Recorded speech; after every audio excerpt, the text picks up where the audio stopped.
جیسے کہ ہم دیکھتے ہیں سورۃ الفاتحہ میں بھی اللہ کی تعریف کی جاتی ہے، اور پھر ایک دعا ہے اہدنا الصراط المستقیم۔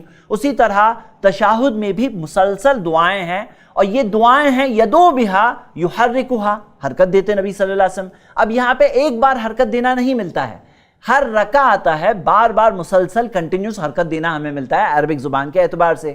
اب اس میں بعض لوگ کہتے ہیں کہ صرف ایک بار اٹھانا ہے، لیکن حقیقت میں اگر آپ دیکھو گے تو صرف ایک بار اٹھانے کے متعلق کوئی بھی صحیح حدیث موجود نہیں ہے، اور جو موجود نہیں ہے کہ جو اشہد اللہ الہ الا اللہ کے ٹائم پر ہی اٹھانا ہے۔ بعض لوگ کہتے ہیں دیکھو یہ شہادت ہے، شہادت کے وقت پر یہ شہادت کی انگلی اٹھے، لیکن یہ عقلی دلیل ہوئی، یہ کوئی دلیل نہیں بنی۔ عقل کا کیا معاملہ ہے؟ عقل میں کچھ بھی آ سکتا ہے۔ اب کوئی کہے میں اشہد اللہ الہ الا اللہ پورا ہاتھ اٹھاؤں، تو عقل میں تو کچھ بھی آ سکتا ہے نا، عقل تھوڑی دلیل بنے گی۔ حدیث میں کیا آیا؟ یحرکھا، حرکت دیتے۔ صرف ایک بار حرکت دینے کے متعلق صحیح ثابت شدہ حدیث نہیں ملتی، لیکن یہ حدیث جو آپ کے سامنے ہے یہ تو موجود ہے، جس میں کنٹینیوس حرکت دینے کے تعلق سے ہمیں دلیل ملتی ہے۔ اب ایک سوال یہاں یہ اٹھتا ہے کہ اشارہ والی اتنی حدیثیں گزری جس میں آتا ہے کہ اشارہ کیا نبی صلی اللہ علیہ وسلم نے، اب یہاں پر آتا ہے حرکت دیا۔ تو میں آپ کو یہ دونوں کے تعلق سے ایک بات بتانا چاہتا ہوں کہ حقیقت میں عربک زبان میں اشارہ جو ہوتا ہے نا کئی طرح کا ہوتا ہے۔ مثال کے طور پر یہ بھی ایک اشارہ ہے آؤ، یہ بھی ایک اشارہ ہے جاؤ، یہ بھی ایک اشارہ ہے کہ دیکھو وہاں دیکھو، بہت ساری چیزیں ہو سکتی ہیں۔ میں آپ کو ایک مثال حدیث سے بتاتا ہوں۔ یہ حدیث آپ دیکھیے نبی صلی اللہ علیہ وسلم کی زندگی کے آخری دنوں کی ہے کہ نبی صلی اللہ علیہ وسلم بیمار تھے، اپنے گھر میں تھے، اور صحابہ جمع ہوئے نماز پڑھنے کے لیے۔ نبی صلی اللہ علیہ وسلم باہر نہیں آ سکتے تھے۔ ایک بار جب پیارے نبی محمد صلی اللہ علیہ وسلم نے دیکھا باہر، اور صحابہ نے دیکھا نبی صلی اللہ علیہ وسلم کو باہر دیکھتے ہوئے، تو انہیں ایسا لگا کہ جیسے نبی صلی اللہ علیہ وسلم باہر آ کر خود نماز پڑھائیں گے۔ حدیث کے الفاظ آتے ہیں فَأَشَارَ إِلَيْهِمْ رسول اللہ صلی اللہ علیہ وسلم بِيَدِهِ أَنْ أَتِمُّوا صَلَاتَكُمْ، نبی صلی اللہ علیہ وسلم نے اپنے ہاتھ سے اشارہ کیا کہ اپنی نماز مکمل کرو۔ اب ظاہر سی بات ہے اشارہ صرف ایسے والا اشارہ تو نہیں رہا ہوگا نا، اشارے کی کیفیت ہے۔ تو میں آپ کو بتانا یہ چاہتا ہوں جو ساری حدیثوں میں اشارے کا ذکر ہے، اور یہاں پر سنن نسائی کی حدیث میں وہ اشارے کی کیفیت بتائی گئی ہے، دونوں میں ٹکراؤ نہیں ہے، بلکہ دونوں ایک ہی بات کہہ رہی ہیں۔ ایک میں جنرل بات دی گئی ہے، دوسرے میں خصوصی اس کی ڈیٹیلز آئی ہے۔ جیسے مثال کے طور پر میں کہوں کہ میں سویا تھا، اور پھر میں کہوں کہ میں سیدھی سائڈ پہ سویا تھا، یا میں کہوں کہ میں نے پانی پیا اور پھر میں کہوں کہ میں نے سیدھے ہاتھ سے پانی پیا، تو دونوں بات ایک ہی ہے۔ ایک کے اندر اشارے کا ذکر ہے، دوسرے میں اشارے کے ساتھ ساتھ یحرکھا اس کی کیفیت کا بھی ذکر ہے۔ تو بلال بھائی اب ایک بار آپ وہ پریکٹیکل کر کے بتائیے انشاءاللہ حرکت دینے کی تعلق سے۔ جی ہماری آڈینس کو آپ بیٹھے ہیں یہاں، یحرکھا یدعو بہا، دعا کرتے ہوئے حرکت دینا۔ حرکت کتنا دینا ہے وہ ڈیٹیل نہیں ملتی، تو ابھی کوئی ہلکے سے بھی حرکت دے تو بھی سنت پہ عمل کر رہا ہے، کوئی تھوڑا زیادہ دے تو بھی سنت پہ عمل کر رہا ہے۔ میں آپ کو ایک حدیث اس بارے میں بتانا چاہتا ہوں، رکیے۔ وہ یہ ہے کہ اب یہاں پر دیکھنا کہاں ہے، ہماری نظریں کہاں ہوگی۔ آپ کو پتا ہے پوری نماز میں ہماری نظریں کہاں ہوگی؟ سجدے کی جگہ پر۔ ایک جگہ ہے جہاں ثابت ہے کہ نظریں سجدے کی جگہ سے ہلے گی، اور وہ جگہ یہی ہے۔ یہ دیکھیے حدیث آپ کی اسکرین پر، مسند احمد کی، یہ حدیث ہمیں حسن سند سے ملتی ہے۔ کانا عبداللہ بن عمر، عبداللہ ابن عمر کے تعلق سے ہے، اذا جلس فی الصلاۃ، جب نماز میں بیٹھتے، وضع یدیہ علی رکبتیہ، اپنے دونوں ہاتھوں کو دونوں گھٹنوں پر رکھتے، واشار باصبعیہ، اپنی انگلی سے اشارہ کرتے، واتبعہ بصرہ، اور ان کی نظریں انگلی پر ہوتی، انگلی کا پیچھا کرتی، یعنی انگلی کو ہی دیکھتی رہتی۔ ثم قال، اب یہ عبداللہ ابن عمر کا عمل ہے، ثم قال قال رسول اللہ صلی اللہ علیہ وسلم، نبی صلی اللہ علیہ وسلم نے فرمایا، ہی اشد علی الشیطان، یہ شیطان کے لیے بھاری ہے، من الحدید، لوہے سے بھی زیادہ بھاری ہے۔ اس وقت پر ہم اپنی نظروں سے اس انگلی کو دیکھیں، اور مزید اشارتاً یہاں ایک بات یہ بھی مل رہی ہے، یحرکھا یدعو بہا، انگلی کو حرکت دیتے نبی صلی اللہ علیہ وسلم، تو حرکت دینے کے اندر یہ بات بھی ایک طرح سے مل رہی ہے، یہ شیطان کے لیے لوہے سے زیادہ بھاری ہے۔ اب یہ تمام چیزیں میرے بھائیوں یہ غیبیات میں سے ہے، ہم نہیں جانتے کہ کس چیز سے کیا کیا فائدے ہو رہے ہیں، لیکن نبی صلی اللہ علیہ وسلم کے طریقے میں یقیناً فائدہ ہے، اس میں کوئی شک نہیں۔ اب ہو سکتا ہے آپ کے علم میں یہ بات نہ رہی ہو، اگر آپ کو پتہ نہ ہو تو آپ ضرور تحقیق کریے انشاءاللہ۔ ریفرنسز آپ کے سامنے ہیں، اسکرین پہ موجود ہے، اسکرین شاٹ لے سکتے ہیں، نوٹس ڈاؤن لوڈ کریے، جو صحیح بات ملے زندگی بھر اسی چیز پہ عمل کریں انشاءاللہ۔ اب آئیے ہم دیکھتے ہیں کہ تشہد میں بیٹھنے کے بعد ہمیں کیا پڑھنا ہے، اس کی کیا میننگ ہے۔ آپ اطمینان سے بیٹھ سکتے ہیں، ہم لوگ انشاءاللہ بھی دیکھ رہے ہیں کہ کیا اذکار ہمیں پڑھنا ہے۔ عبداللہ ابن مسعود رضی اللہ عنہ بیان کرتے ہیں، علمنی رسول اللہ صلی اللہ علیہ وسلم وکفی بین کفیہ، اور میرا ہاتھ ان کے دونوں ہاتھوں کے درمیان تھا۔ یہ ٹیچنگ کا طریقہ تھا نبی صلی اللہ علیہ وسلم کا کہ اللہ کے رسول صلی اللہ علیہ وسلم نے عبداللہ ابن مسعود کے اس ایک ہاتھ کو دونوں ہاتھوں کے درمیان میں خود کے پکڑے تھے۔ یہ مصافحہ کی بات نہیں ہو رہی ہے، یہ تعلیم کی بات ہو رہی ہے۔ جیسے الگ الگ انداز ہوتے ہیں نا، کوئی کندھے پہ ہاتھ رکھ کے سکھاتا ہے، نبی صلی اللہ علیہ وسلم نے اپنے دونوں ہاتھوں میں عبداللہ ابن مسعود کے ایک ہاتھ کو پکڑے ہوئے تھے، اور وہ فرماتے ہیں کما یعلمنی سورۃ من القرآن، جس طرح سے قرآن کی سورات سکھاتے نبی صلی اللہ علیہ وسلم، اسی طرح نبی صلی اللہ علیہ وسلم نے تشہد سکھایا۔ تو تشہد کے کیا الفاظ ہیں یہ دیکھتے ہیں۔ التحیات للہ، سارے تحیات اللہ کے لیے۔ تحیات کا لٹرل میننگ ہوتا ہے گریٹنگز۔ اس حدیث کی شرح میں علماء کہتے ہیں کہ تحیات سے مراد ساری قولی عبادتیں، والصلوات، نمازیں صرف اللہ کے لیے، سب نمازیں اللہ کے لیے، اور نماز کیا ہے؟ جسمی عبادت۔ والطیبات، طیبات کیا ہے؟ پاک چیزیں۔ پاک چیزوں سے خاص طور سے مراد کیا ہے؟ خاص طور سے مراد کمائی پاک ہو تو اللہ کے راستے میں اللہ پاک ہے، صرف پاک کو قبول کرتا ہے۔ تو تینوں چیزیں جو ذکر ہے یہ ہمارے لیے یاد دہانی ہے کہ التحیات للہ والصلوات والطیبات۔ اور پھر عبداللہ ابن مسعود بتاتے ہیں کہ نبی صلی اللہ علیہ وسلم نے سکھایا السلام علیکہ ایھا النبی ورحمۃ اللہ وبرکاتہ، سلامتی ہو آپ پر اے اللہ کے رسول، اللہ کی رحمت اور اللہ کی برکتیں۔ السلام علینا وعلی عباد اللہ الصالحین، سلامتی ہو ہم پر اور اللہ کے سارے نیک بندوں پر، ہم پر سلامتی ہو، سارے نیک بندوں پر سلامتی ہو۔ کتنی پیاری دعا ہے۔ اشہد ان لا الہ الا اللہ، میں گواہی دیتا ہوں کہ نہیں ہے کوئی معبود برحق سوائے اللہ کے، واشہد ان محمدًا عبدہ ورسولہ، اور میں گواہی دیتا ہوں کہ محمد صلی اللہ علیہ وسلم اللہ کے بندے اور اللہ کے رسول ہیں۔ اس حدیث کی کامنٹری میں امام ابن حجر العسقلانی نے اپنی کامنٹری فتح الباری میں مصنف عبد الرزاق سے ایک حدیث ذکر کی ہے جہاں عطا تابعی ہے، وہ بیان کرتے ہیں ان اصحاب النبی صلی اللہ علیہ وسلم یسلمون النبی صلی اللہ علیہ وسلم حی السلام علیکہ ایھا النبی، نبی صلی اللہ علیہ وسلم پر سلامتی جب نبی صلی اللہ علیہ وسلم زندہ تھے، ان کے درمیان میں تھے، اس وقت سلام بھیجا کرتے تھے السلام علیکہ ایھا النبی، سلامتی ہو آپ پر اے اللہ کے رسول۔ اور جب فلما مات قالوا السلام علی النبی ورحمۃ اللہ وبرکاتہ، جب نبی صلی اللہ علیہ وسلم کا انتقال ہو گیا تو وہ کہنے لگے السلام علی النبی ورحمۃ اللہ وبرکاتہ، سلامتی ہو اللہ کے نبی صلی اللہ علیہ وسلم پر، اللہ کی رحمتیں اور اللہ کی برکتیں ہوں۔ تو ہم یہ دیکھتے ہیں یہ صحابہ کا عمل ہے، اور اسی وجہ سے کئی علماء اس طرف گئے ہیں، وہ کہتے ہیں کہ التحیات کے اندر صحابہ کا یہ جو عمل تھا السلام علی النبی پڑھنا، یہ پڑھنا بہتر ہے۔ میں نے آپ کے سامنے دونوں باتیں رکھ دی، ابن مسعود کی حدیث بھی بتا دی کہ جو نبی صلی اللہ علیہ وسلم نے انہیں سکھایا تھا، اور صحابہ نے اسی چیز پہ عمل کیا جب تک نبی صلی اللہ علیہ وسلم ان کے درمیان میں تھے۔ انتقال کے بعد وہ السلام علی النبی پڑھنے لگے، یعنی السلام علیکہ ایھا النبی کی جگہ پہ السلام علی النبی ورحمۃ اللہ وبرکاتہ۔ تو یہ چیز زیادہ بہتر ہے اور اس پر صحابہ کا عمل رہا ہے۔ تشہد کے تعلق سے یہ حدیث بھی دیکھ لیتے ہیں، من السنہ ان یخفی التشہد، سنت میں سے ہے کہ تشہد خاموشی سے پڑھا جائے۔ تشہد کے بعد میں کیا؟ آئیے میں آپ کے سامنے ایک تحقیق رکھوں۔ یہ حدیث ابن خزیمہ میں ہے، حدیث کی سند حسن ہے۔ عبداللہ ابن مسعود رضی اللہ عنہ بیان کرتے ہیں ثم ان کان فی وسط الصلاۃ، جب نبی صلی اللہ علیہ وسلم نماز کے درمیان میں ہوتے، یعنی کہ پہلے تشہد میں ہوتے، جب ختم کرتے، نہدا حین یفرغ من تشہد، کھڑے ہو جاتے جب تشہد سے فارغ ہو جاتے، یعنی کہ تشہد سے فارغ ہوتے تو کھڑے ہو جاتے۔ وَإِن كَانَ فِي آخِرِهَا، نماز کے آخری تشہد میں ہوتے، یعنی آخری تشہد میں، دعا بعد تشہدہ، اپنے تشہد کے بعد میں دعائیں پڑھتے، ما شاء اللہ ان یدعو ثم یسلم، جتنا اللہ چاہتا کہ وہ دعا کرتے پھر سلام کرتے، اور یقیناً درود جو پڑھنا ہے وہ بھی دعاؤں میں سے ہی دعا ہے، اس کے بعد اور دعائیں بھی ثابت ہے، لیکن یہاں پہ یہ بات مل رہی ہے کہ نبی صلی اللہ علیہ وسلم درمیان میں ہوتے تو تشہد کے بعد میں کھڑے ہو جاتے، یہی چیز پہ نارمل لوگوں کا عمل ہے۔ لیکن اس تعلق سے میں آپ کے سامنے ایک اور تحقیق رکھنا چاہتا ہوں جو مسند ابو عوانہ میں ہے، جو شیخ البانی نے اپنی کتاب تمام المنہ میں اس کی تحقیق دی ہے۔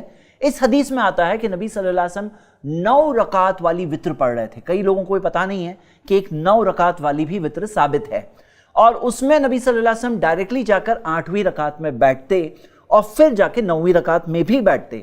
تو یہ دونوں میں جو بیٹھتے تو 8ویں رکعت والا جو تشہد ہوتا وہ پہلا تشہد ہوتا،